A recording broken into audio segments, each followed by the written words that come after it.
Selamat datang ke berita hari ini. Fenomena budaya viral di media sosial telah menjadi topik yang semakin mendapat perhatian di Malaysia.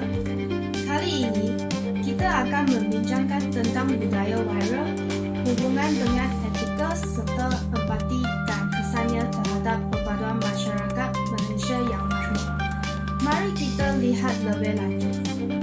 Untuk lebih mendalam mengenai isu ini, hari ini saya telah menjemput 4 orang sukarelawan dari Malaysia, iaitu Wong Jingyi, Liu Yingyi, Wong Lian dan Qin Yan, untuk hadir ke program kami dan berkongsi pendapat serta pengalaman mereka mengenai kesan budaya viral di media sosial.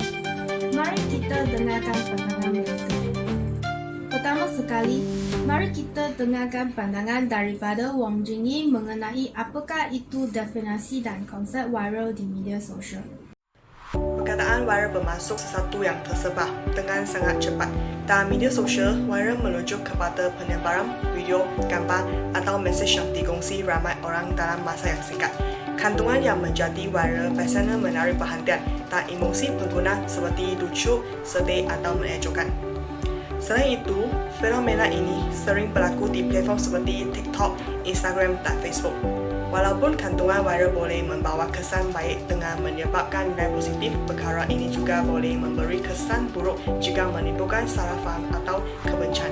Oleh itu, pengguna perlu berhati-hati dan beretika apabila berkongsi sesuatu di media sosial. Seterusnya, mari kita dengarkan pendapat dari Liu Yingyi mengenai 3 contoh kandungan viral sebenar di Malaysia yang menunjukkan sama ada wujudnya konflik atau nilai murni dalam kalangan masyarakat di Malaysia. Saya nama Yingyi. Kes pertama adalah video buli sekolah di Ranau Sabah yang tular pada tahun 2023. Video yang menunjuk beberapa pelajar membuli rakan mereka di sekolah menjadi tular dan menyebabkan kemarahan ramai netizen. Namun, selepas video itu tersebar, ramai yang mula bercakap tentang pentingnya nilai murni seperti hormat, empati dan tolong-menolong di kalangan pelajar. Kes ini menunjuk konflik di antara pelajar yang tiada rasa hormat. Kes ini juga membuka ruang untuk membincangkan lebih lanjut tentang betapa pentingnya mendidik pelajar agar menghormati sesama mereka. Kedua, kita lihat kempen bendera putih yang tular pada tahun 2021 semasa COVID-19. Kempen ini bermula pada apabila orang yang memerlukan bantuan menaikkan bendera putih di rumah mereka untuk menunjuk keperluan mereka. Kempen ini menunjukkan nilai murni seperti prihatin, kasih sayang dan tolong menolong. Ramai orang tampil membantu tanpa mengira bangsa dan agama. Ini memberi kesan positif terhadap perpaduan masyarakat Malaysia yang bermilang kaum. Ketiga, isu boikot surat KLCC dan bendera Palestin yang tular pada tahun 2021. Gambar tular menunjukkan bendera Palestin tidak dipamerkan di surat KLCC ketika isu perang Palestin-Israel sedang hangat dibincangkan. Ramai netizen marah dan menyeru untuk memboikot pusat membeli belah tersebut. Isu ini menunjuk konflik antara pandangan rakyat dan pihak korporat. Isu ini juga mencerminkan semangat perpaduan dan keprihatin rakyat Malaysia terhadap penderitaan rakyat Palestin. Kini, kita akan menemui Liu Yingyi untuk mengenai apakah kesan kandungan viral terhadap perpaduan masyarakat. Saya nak cakap tentang kandungan viral boleh memberi kesan positif atau negatif terhadap perpaduan masyarakat. Sebagai contoh, kempen bendera putih berjaya menggerakkan masyarakat untuk membantu tanpa mengira kaum atau agama sekaligus memperkukuh perpaduan. Namun, isu seperti boikot surat KLCC menyebabkan ketengaan dan salah faham antara beberapa kumpulan masyarakat. Seterusnya, kita akan mendengar pandangan dari Wong Lian mengenai apakah penilaian etika dalam penyebaran kandungan viral. Di dalam dunia digital ini, etika memainkan peranan yang penting.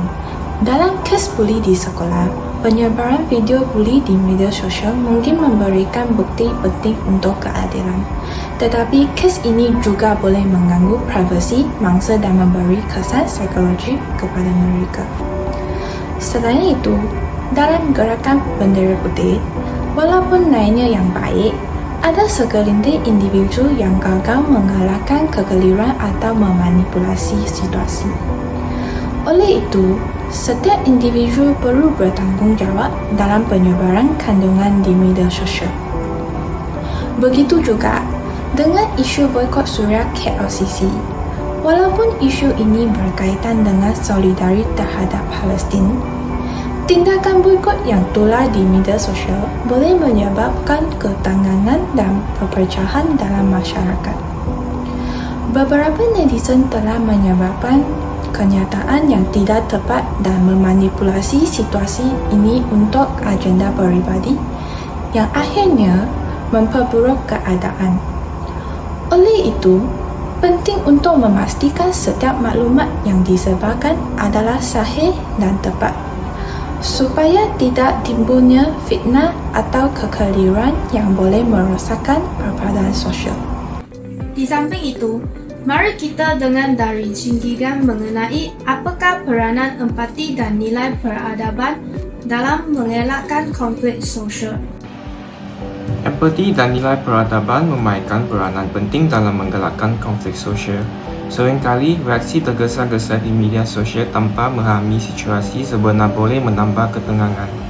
Apabila kita mengamalkan empati dan nilai peradaban, perbincangan di ruang digital akan menjadi lebih berhemah dan tidak mencetuskan perpecahan antara kaum dan agama. Terima kasih. Akhir sekali, kita akan mendengar pandangan dari Wong Li En mengenai cadangan untuk membina budaya digital yang lebih beretika. Untuk membina budaya digital yang lebih beretika, kita semua perlu bertanggungjawab semasa berkongsi maklumat. Pertama, kita harus mengalahkan penyebaran maklumat yang palsu kerana ia boleh memberi kesan buruk kepada masyarakat. Kerajaan juga boleh memperkenalkan kursus literasi digital di sekolah dan universiti untuk mendidik generasi muda mengenai etika media sosial.